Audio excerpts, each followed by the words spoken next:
Welcome to Uber School's comprehensive guide on records in California psychology, law, and ethics. I'm Pete, and today we're diving deep into this crucial topic that every aspiring psychologist needs to master. That's right, Pete. I'm Crash, and we're here to make sure you not only understand the ins and outs of record keeping, but also ace that exam. So let's get started with the general requirements for psychological records in California. Absolutely, Hash. In California, psychologists must maintain accurate, current, and complete records of all patient care. This isn't just a suggestion, it's a legal and ethical obligation. Your records should include detailed notes on assessments, diagnoses, treatment plans, and progress.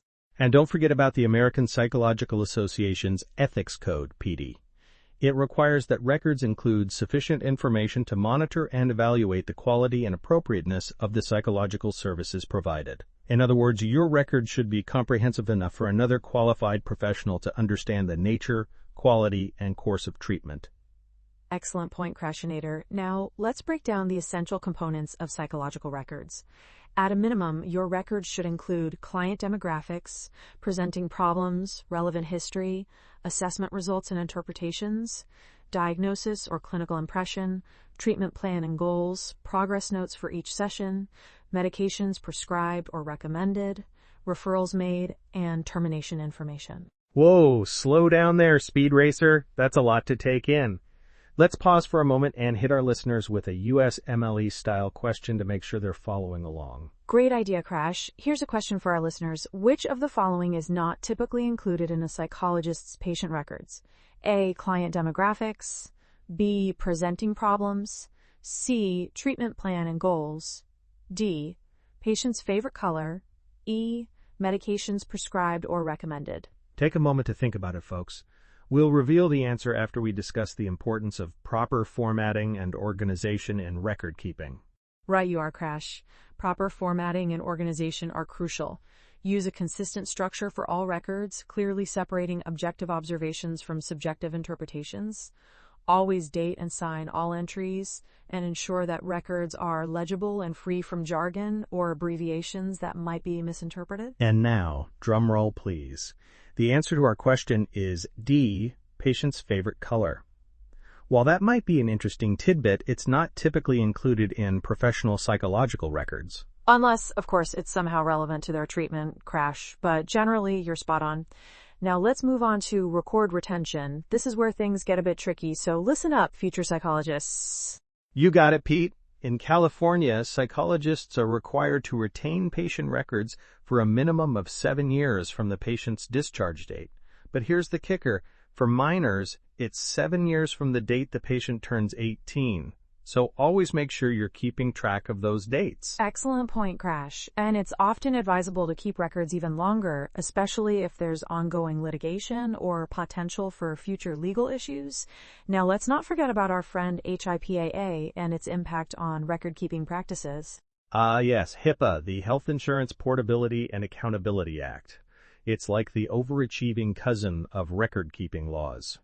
HIPAA requires covered entities to retain documentation of privacy policies and procedures, as well as records of any action, activity, or designation required by the privacy rule for 6 years from the date of creation or the date when it was last in effect, whichever is later. Speaking of HIPAA, Crash, did I ever tell you about the time I met Marcus Cooper? He once memorized the entire HIPAA privacy rule in a single night. Said he dreamed about privacy policies and woke up reciting them verbatim. Pete, my man, your Marcus Cooper stories never cease to amaze me. But let's get back on track. We've got eager students counting on us. Let's talk about record security measures. This is crucial stuff, folks. You're right, Crash. When it comes to securing records, you can't be too careful. For physical records, use locked file cabinets in secure areas with restricted access.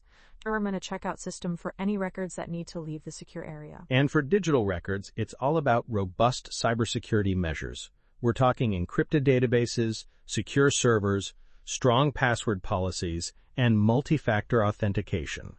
Don't forget regular security audits and staff training on data protection. Absolutely, Crashmeister. Now let's dive deeper into HIPAA compliance. It's non-negotiable in our field. The HIPAA privacy rule sets national standards for protecting individuals' medical records and other personal health information. That's right, Pete.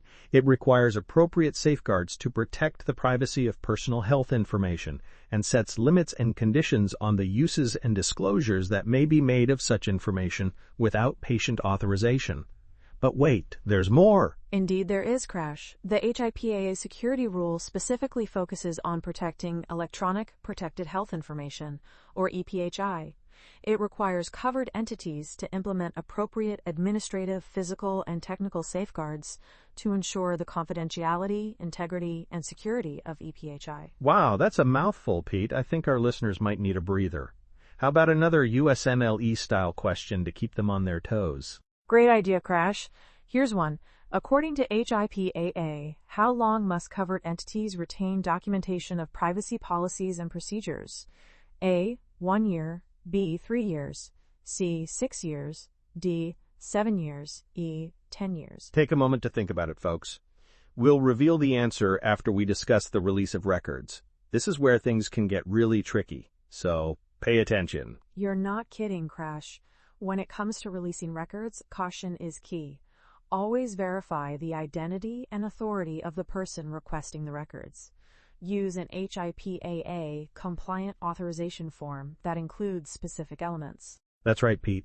Those elements include a description of the information to be used or disclosed, the name of the person or entity disclosing the information, the name of the person or entity receiving the information, the purpose of the disclosure, an expiration date or event, and the individual's signature and date.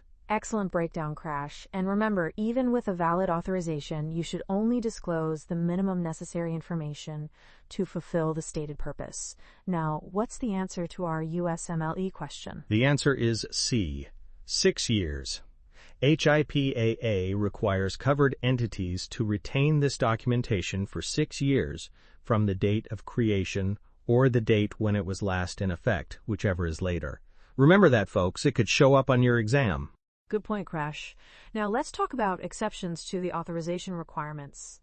HIPAA permits disclosure without patient authorization in certain situations. Can you list a few of those for our listeners? Sure thing, Pete. Some exceptions include for treatment, payment, or healthcare operations when required by law, for public health activities, in cases of abuse, neglect, or domestic violence, for health oversight activities, for judicial and administrative proceedings, for law enforcement purposes, and to avert a serious threat to health or safety. Excellent list, Crash. But here's a crucial piece of advice.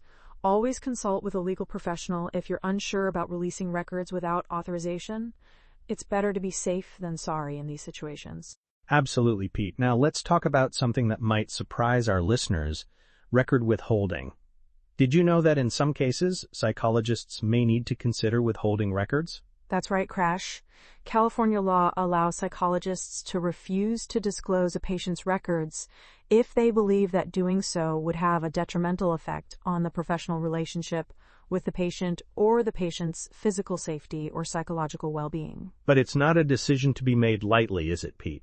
You need to consider the potential impact on the therapeutic relationship, the patient's rights, and your ethical obligations. And if you do decide to withhold records, document your reasoning thoroughly. Spot on, Crash. Now let's shift gears and talk about electronic record keeping. In this digital age, it's becoming increasingly common, but it comes with its own set of challenges and opportunities. You got that right, Pete. Electronic records must be as secure and confidential as paper records, if not more so. We're talking strong encryption for all electronic protected health information, both at rest and in transit. And don't forget about access controls. Crash, use unique user IDs, strong passwords, and multi-factor authentication to ensure that only authorized personnel can view or modify records. Absolutely, Pete. And backups are crucial. Implement a robust backup system that includes off-site storage and test your recovery procedures regularly. Data loss can be catastrophic for both your practice and your patients. Great point, Crash. Now, let's talk about maintaining the integrity of electronic records. This is where audit trails come in handy. Right you are, Poot. Use systems that create audit trails logging all access and modifications to records. This not only helps detect unauthorized access, but also provides accountability. And when releasing electronic records, use secure file transfer protocols and encrypt any data being transmitted. If you're considering implementing a patient portal for record access, ensure it meets all HIPAA requirements and has appropriate security measures in place. You know, Pete, all this talk about electronic records reminds me of another USMLE style question. Mind if I throw one out there for our listeners? Go for it, Crash. Our listeners need all the practice they can get. All right, here goes. Which of the following is not a recommended practice for maintaining electronic health records? A. Using strong encryption. B. Implementing access controls. C. Creating audit trails. D. Storing backups only on-site. E. Using secure file transfer protocols. That's a good one, Crash. Let's give our listeners a moment to think about it. In the meantime, let's recap some key points about record keeping. Great idea, Pete. Remember, folks, proper record management is a cornerstone of ethical and legal practice in psychology. From creation to storage, from maintenance to release, every aspect of record keeping must be handled with the utmost care and professionalism. Absolutely, Crash. Your records are not just a legal requirement, they're a vital tool for providing quality care to your patients and protecting both them and yourself in case of disputes or legal issues. Well said, Pete. Now let's reveal the answer to our question. The correct answer is D, storing backups only on-site. Remember, off-site backups are crucial for disaster recovery. Excellent point, Crash.